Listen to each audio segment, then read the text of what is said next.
Hello everyone. हम अक्सर English को समझ तो लेते हैं, लेकिन बोलते वक्त वही बेसिक वर्ड्स रिपीट हो जाते हैं। प्रॉब्लम इंग्लिश की नहीं होती, प्रॉब्लम होती है राइट वर्ड का राइट टाइम पर याद ना आना। इस वीडियो में मैं आपको कुछ ऐसे एडवांस्ड इंग्लिश वर्ड सिखाऊंगी जो हैवी या डिफिकल्ट बिल्कुल नहीं है, बल्कि डेली लाइफ में नेचुरली यूज कर सकते हो आप। अगर आप अपनी इंग्लिश को सिंपल से कॉन्फिडेंट बनाना चाहते हो, तो आप बिल्कुल सही जगह पे आए हो। आई एम सुप्रिया गुजर, योर इंग्लिश ट्यूटर। चलो लेट्स बिगिन। आज का हमारा पहला वर्ड है इनएविटेबल। इनएविटेबल का मतलब है सर्टेन टू हैपन। इसका मतलब है जो स्थिति को टाला नहीं जा सकता, या जो स्थिति से आप बच नहीं सकते हो। चलो I make you understand with a very simple example. सोचो आपके एग्जाम्स करीब आ रहे हैं और आपने पढ़ाई करना स्टार्ट ही नहीं किया है अब तक। क्या होगा रिजल्ट्स के दिन? मार्क्स अच्छे आएंगे क्या?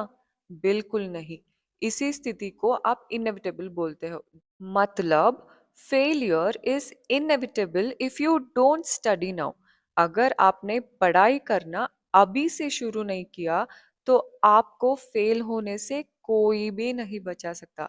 आई होप आपको समझ में आ गया होगा इनएविटेबल का मीनिंग क्या है। चलो एग्जाम्पल्स की ओर चलते हैं। Failure is inevitable if you don't practice. अगर आपने प्रैक्टिस करना शुरू नहीं किया, तो आपको फेल होने से कोई भी नहीं बचा सकता। Change is inevitable in life.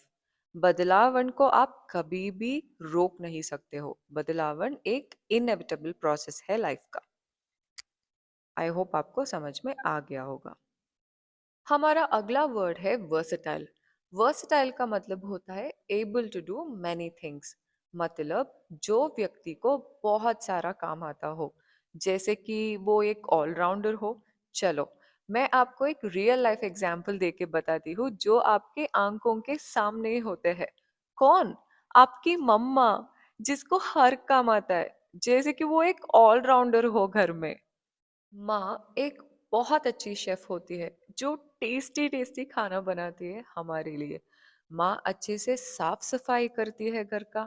माँ एक अच्छी प्रेमिका होती है, जो घर में मौजूद सबको प्यार करती है। माँ एक बहुत अच्छी केयर टेकर भी होती है, जो हमें बहुत अच्छे से ख्याल रखती है।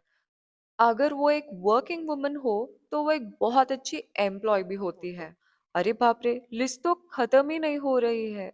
इसी को हम कहते हैं ऑलराउंडर। तो क्या आप कह सकते हो कि my mother is versatile? Multitasking abilities होती है अपनी माँ के अंदर। इसी को हम बोलते हैं वर्सटाइल। आई होप आपको समझ में आ गया होगा। Examples: she is a versatile teacher. This phone is versatile and easy to use. अगला वर्ड है रिलक्टेंट। रिलक्टेंट का मतलब होता है अनविलिंग और हेजिटेंट। मतलब जिसको कोई एक काम करने का इच्छा बिल्कुल नहीं है। Examples: he was reluctant to apologize. मतलब उसको माफी मांगने की इच्छा बिल्कुल नहीं थी। Next example: she felt reluctant to leave her job. मतलब उसको उसकी जॉब छोड़ने के लिए बिल्कुल मन नहीं था। हमारा नेक्स्ट वर्ड है परसिस्टेंट। Continuing despite difficulty. इसका मतलब है चाहे कितना भी मुश्किलों की बारिश ही क्यों ना आए जिंदगी में, वो कभी रुकता नहीं, हार मानता नहीं, बार बार कोशिश और मेहनत करता है कुछ हासिल करने के लिए जिंदगी में। इंग्लिश में हम इसको नेवर गिविंग अप भी कहते हैं। एग्जाम्पल्स की ओर चलते हैं। His persistent efforts paid off. उसके निरंतर प्रयास के बाद उसको फल मिला। Be persistent in your studies. मतलब आपके पढ़ाई में आपको निरंतर मेहनत करना चाहिए। हमारा अगला वर्ड है सटल। सटल का मतलब होता है नॉट वेरी क्लियर या डेलिकेट। इसका मतलब मैं आपको सिंपल एग्जाम्पल से बताऊंगी। जब आप कुछ गलती करते हो और मम्मी आपको पकड़ लेती है और जोर जोर से डांटना शुरू कर देती है, इसको हम सटल नहीं बोलते। इसको हम स्ट्रॉन्ग या अनसटल बोलते हैं। अब दूसरी ओर, जब आप गलत काम करते रहते हो, मम्मी आपको डांटती नहीं है, बस एक लुक दे देती है, और वो लुक आपको इतना डरा देता है कि आप वो जो गलत काम कर रहे हो उसको करना तुरंत ही स्टॉप कर दोगे। इसे हम कहते हैं सटल। समझ में नहीं आया अभी तक? मैं और एक एग्जांपल देती हूँ। जब एक परफ्यूम का फ्रेग्रेंस इतना स्ट्रांग होता है कि हमें हेडेक आ जाती है, इसको हम अनसटल या स्ट्रांग बोलते हैं। पर वही दूसरी ओर, एक परफ्यूम होता है जिसका खुशबू बहुत हल्की सी, बहुत मीठी सी, हमें सूंघने में ही बहुत अच्छा लगता है। इसे हम कहते हैं सटल। चलो एग्जाम्पल्स देखते हैं। There is a subtle taste of garlic in the soup. मतलब सूप में बहुत हल्की सी लहसुन का टेस्ट आ रहा है। The perfume has subtle fragrance. इसका मतलब है परफ्यूम का फ्रेग्रेंस बहुत ही हल्की सी है। सटल का मतलब होता है हल्का होना। I hope you have understood this. हमारा नेक्स्ट वर्ड है कॉन्सिक्वेंस। इसका मतलब है रिजल्ट और इफेक्ट, मतलब परिणाम। सोचो, अगर आपने कल होमवर्क करके नहीं गए हो क्लास में, क्या होगी उसकी परिणाम? पिटाई होगी कि नहीं? इसे ही हम कहते हैं कॉन्सिक्वेंस। पढ़ाई करोगे तो अच्छे मार्क्स आएंगे, इसे ही कहते हैं हम रिजल्ट। चलो एग्जाम्पल्स की ओर बढ़ते हैं। Every action has a consequence. हमारा जो एक्शन होता है ना, हर एक एक्शन का रिजल्ट या इफेक्ट होता है। Ignoring rules leads to serious consequence. मतलब अगर आपने कोई रूल को फॉलो नहीं किया, उसको आपने सीरियसली नहीं लिया और आपने रूल को ब्रेक किया, वो आपको बहुत सीरियस रिजल्ट मिलेगा, मतलब आपको पनिशमेंट मिलेगी। इसको ही हम कहते हैं कॉन्सिक्वेंस। आई होप आपको समझ में आ गया होगा। चलते हैं अगले वर्ड की ओर, जो है एक्सप्लिसिट। इसका मतलब होता है क्लियर और इजी टू अंडरस्टैंड। मतलब जो स्पष्ट हो और आसानी से समझ आ जाए, इसे हम कहते हैं explicit. The teacher gave explicit instructions. मतलब टीचर ने बहुत क्लियर इंस्ट्रक्शंस दी। The rules are explicit and simple. इसका मतलब है जो रूल्स है वो बहुत सिंपल और क्लियर है। नेक्स्ट वर्ड है एम्बिगुअस, जो एक्सप्लिसिट की ठीक ऑपोजिट है। अनक्लियर और having more than one meaning. मतलब जो क्लियर ना हो समझने में, या जिनमें एक से बढ़ के मतलब निकलते हो। For example, I sat near the bank. Bank word का दो मतलब हो सकता है। एक होता है कोई नदी के किनारा, दूसरा होता है बैंक जिधर हम पैसा सेव करते हैं। जो ये सेंटेंस को सुनते हैं, I sat near the bank, उनको थोड़ी कंफ्यूजिंग हो सकती है। मतलब हम कौन से बैंक के बारे में बात करें उनको पता नहीं चलेगा। इसी कंडीशन को हम बोलते हैं एम्बिगुअस। आई होप आपको समझ में आ गया होगा। Let's move on to the examples. His reply was ambiguous. मतलब उसका रिप्लाई थोड़ा कंफ्यूजिंग था, मतलब समझ में नहीं आया। Next, the question seemed ambiguous to the students. मतलब वो क्वेश्चन जो था वो स्टूडेंट्स को थोड़ा अनक्लियर या कंफ्यूजिंग था। हमारी नेक्स्ट वर्ड है रेसिलियंट। रेसिलियंट का मतलब होता है एबल टू रिकवर क्विकली। मतलब है कि गिर के फिर से खड़े हो जाना, बहुत सारे मुश्किलों के बाद भी वापस स्ट्रांग बन जाना, और प्रॉब्लम से जल्दी रिकवर होना। She is resilient despite many difficulties. मतलब बहुत सारे मुश्किलों के सामना करने के बावजूद भी वो लड़की जल्दी से रिकवर हो जाती है। Examples, children are surprisingly resilient. मतलब जब आप बच्चों को और बड़ों को कंपेयर करते हो, बच्चे जो है प्रॉब्लम्स ज्यादा दिमाग में नहीं लेते हैं। वो प्रॉब्लम्स को बहुत जल्दी भूल जाते हैं और छोटी मोटी प्रॉब्लम को वो बहुत जल्दी से रिकवर हो जाते हैं। पर बड़े लोग जो होते हैं ना, वो प्रॉब्लम्स को बहुत सीरियसली लेते हैं। इसीलिए बोल रहे, children are surprisingly resilient. She remained resilient after failure. Fail होने के बावजूद उस दुख से वो बहुत जल्दी रिकवर हो गई। आई होप आपको समझ में आ गया होगा। अगला वर्ड है नोशन। नोशन का मतलब होता है आइडिया या बिलीव। मतलब एक आइडिया जो हमारे दिमाग में हम सोचते हैं, पर वो जरूरी नहीं है कि वो सच्चाई हो या एक फैक्ट हो। वो सिर्फ हमारा थॉट होता है। एग्जाम्पल, अगर कोई कहे इंग्लिश सीखना मुश्किल है, ये सच्चाई नहीं है, ये बस उनके थॉट है। और एक एग्जाम्पल देती हूँ, मनी ब्रिंग्स हैप्पीनेस। ये कभी कभी झूठ भी हो सकता है या कभी कभी सच भी हो सकता है। 100% मनी कभी भी हमको हैप्पीनेस नहीं ला सकती है। ये सिर्फ कई लोगों का आइडिया होता है या बिलीफ होता है। इसको हम सच्चाई नहीं कह सकते हैं। एग्जाम्पल्स देख लेते हैं। She rejected the notion that success comes without hard work. मतलब सक्सेस हार्ड वर्क के बिना मिलती है। इस आइडिया या बिलीफ को वो रिजेक्ट करती है। That notion is outdated. Outdated का मतलब होता है जो आइडिया पुराना हो गया हो और इस जमाने में लागू नहीं होती। हमारा नेक्स्ट वर्ड है कंप्लाई। मतलब फॉलो रूल्स और रिक्वेस्ट। मतलब रूल्स या इंस्ट्रक्शंस जो होते हैं उसे मना किए बिना पालन करना। Examples, students must comply with school rules. मतलब स्टूडेंट्स को मना किए बिना रूल्स का पालन करना होगा। He refuse to comply with the order. मतलब उसने ऑर्डर फॉलो करने के लिए रिफ्यूज किया। हमारा अगला वर्ड है एलोकेट। एलोकेट का मतलब होता है डिस्ट्रीब्यूट या असाइन। किसी चीज या काम को हिस्सों में बांट देने को एलोकेट कहते हैं। Examples, allocate time wisely. Next example, funds were allocated for education. चलिए नेक्स्ट वर्ड की ओर। Exemplary, worthy of imitation. इसका मतलब है जिसका बिहेवियर या एक्शन इतना अच्छा हो कि दूसरे लोग उसे सीखे। उनके एक्शन से हमें आदर्श मिले, इतना अच्छा कि वो दूसरों के लिए एग्जाम्पल बने। Examples, her behaviour is exemplary.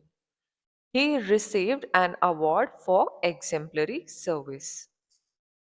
अगला वर्ड है कोहेरेंट।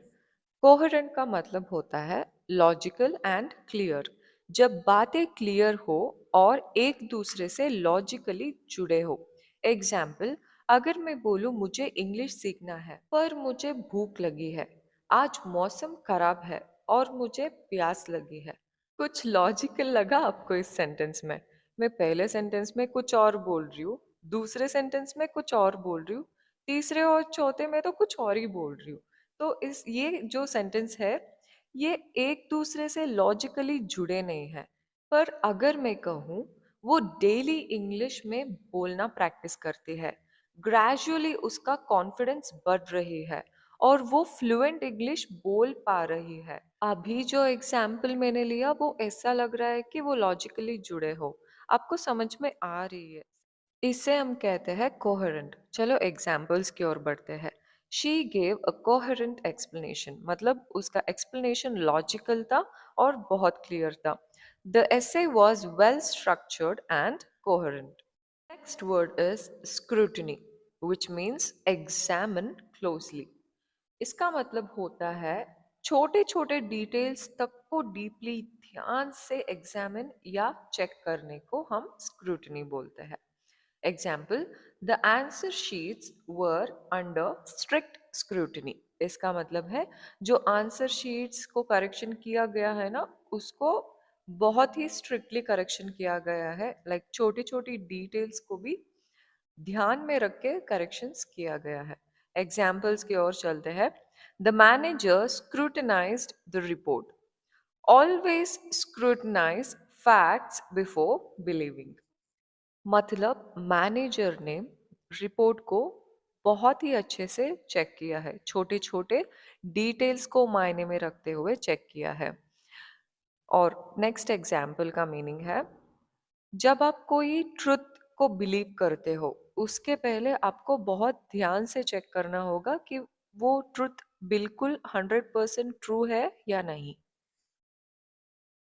हमारा अगला वर्ड है empathy, understanding others feelings. Sympathy और एम्पथी का डिफरेंस को हम जान लेते हैं। सिंपथी मतलब किसी के दुख को देखकर बुरा लगना या उसको दूर से फील करना, और एम्पथी का मतलब होता है किसी के दुख को अंदर से महसूस करना, खुद के उसकी जगह पे रख के सोचना।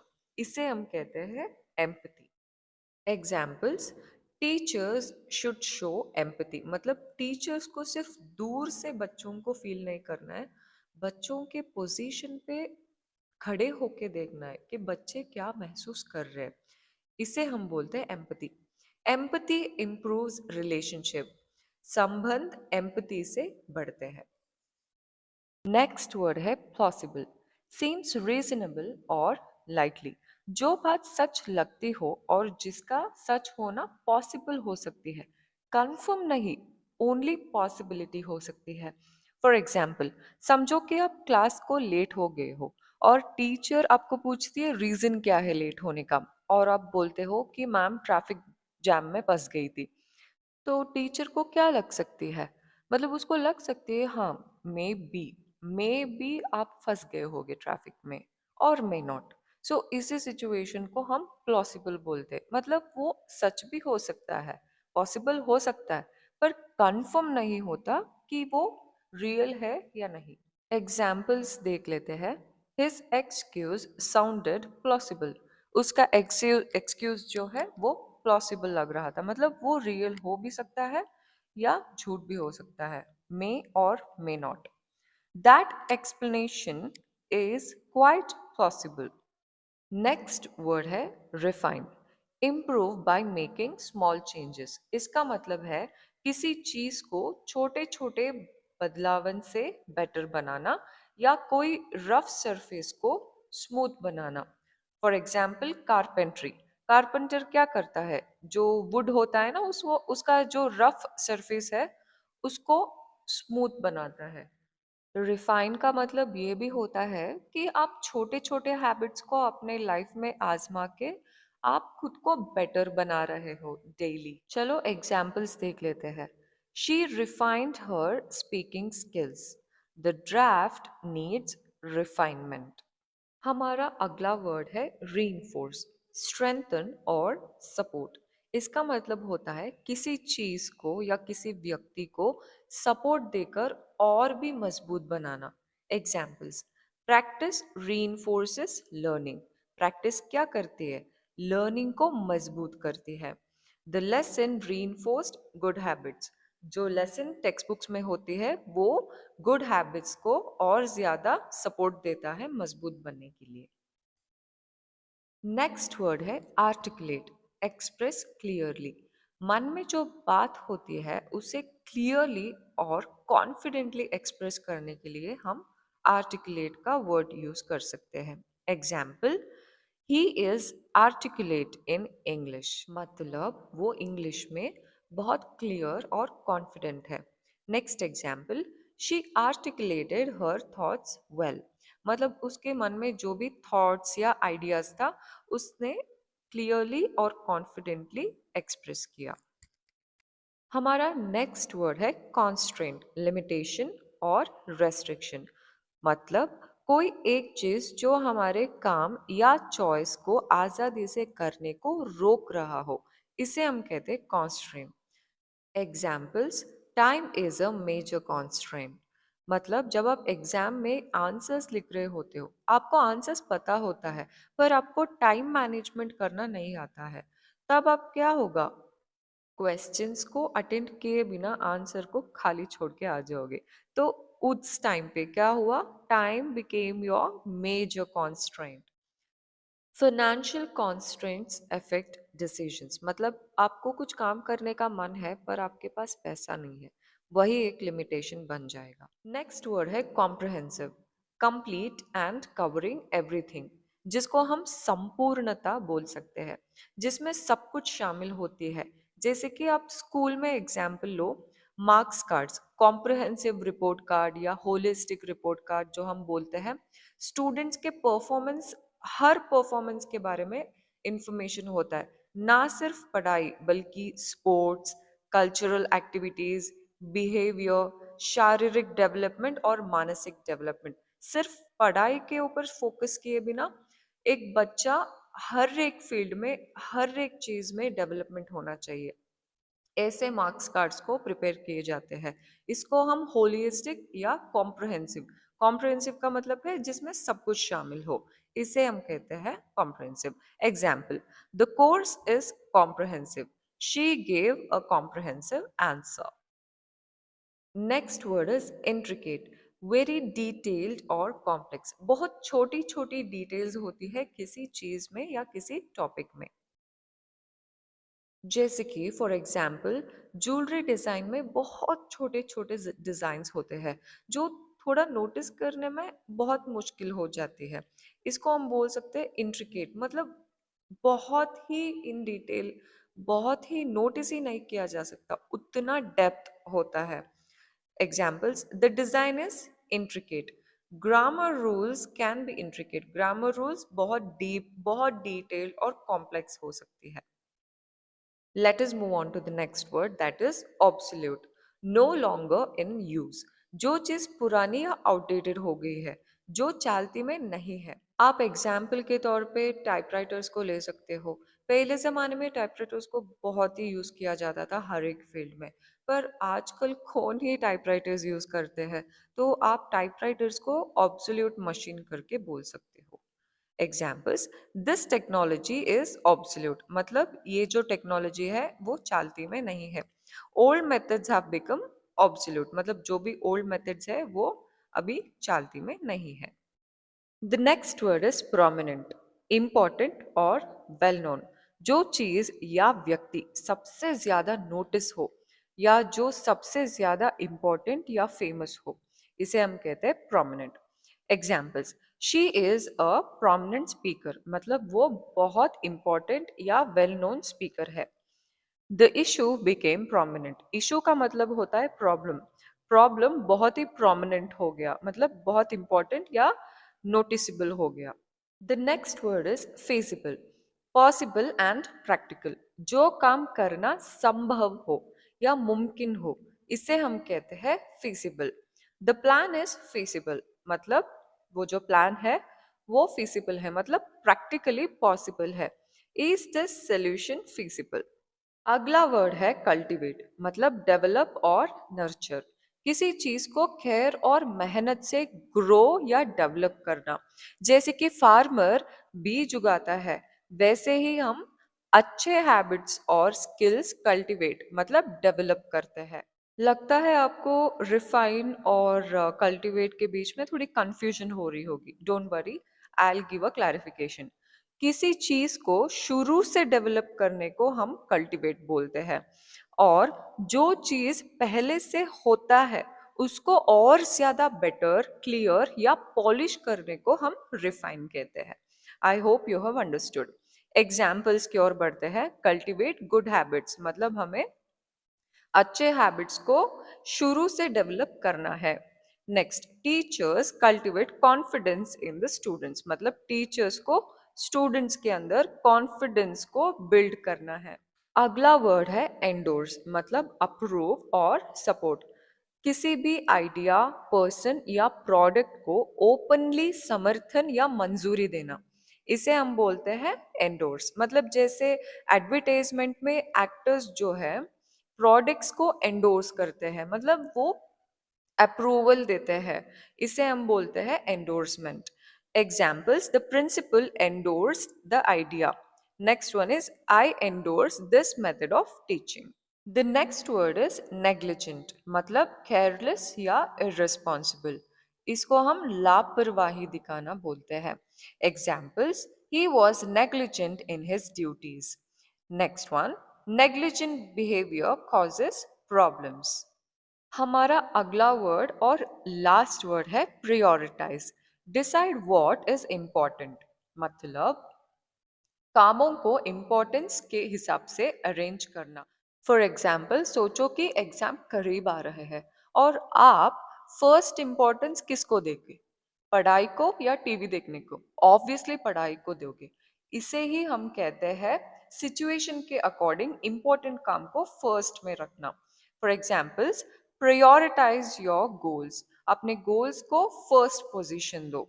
शी प्रायोरिटाइज्ड हर स्टडीज, उसने स्टडीज को फर्स्ट इम्पोर्टेंस दिया।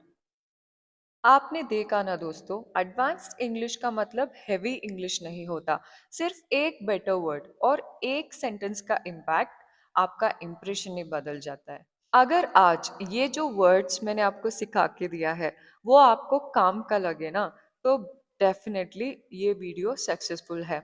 इंग्लिश एक रेस नहीं है, एक हैबिट है, और हैबिट को हम डेली प्रैक्टिस से इम्प्रूव करते हैं।